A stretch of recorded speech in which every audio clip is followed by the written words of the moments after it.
দড়িতে ঝুলালে হবে না, এই কিটদেরও এই বাংলাদেশে সর্বোচ্চ শাস্তির ব্যবস্থা করতে হবে।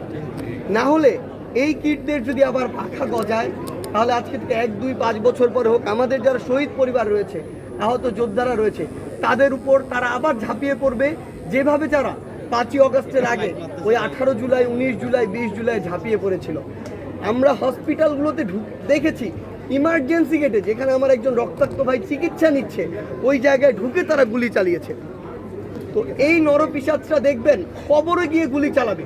তাদের এই যে তারা তো প্যাথোলজিক্যাল খুনি, তারা এক একজন, যেই খুনি মানে তার পরিবারের 18 জনের হত্যা নিয়ে 16 বছর ধরে মায়া কান্না করলো, সে যদি এটা মায়া কান্না না করে, সে যদি প্যাথোলজিক্যাল একজন খুনি না হয়, তাহলে তো সে 2000 খুন করতে পারতো না।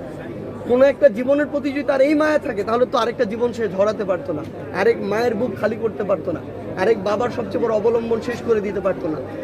তো যারা এই কাজগুলো করেছে, আমরা মনে করি বাংলাদেশের প্রত্যেকটা মানুষের এটা সবচেয়ে বড় দায়বদ্ধতা, মানে বিবেকবোধের জায়গা, যে এই খুনিদের বিচার নিশ্চিত করা, এই খুনিদের পুনর্বাসন যেন এই বাংলাদেশের মাটিতে না হয় সেটি নিশ্চিত করা।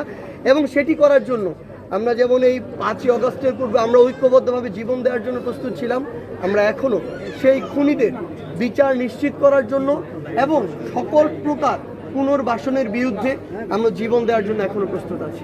Thank you.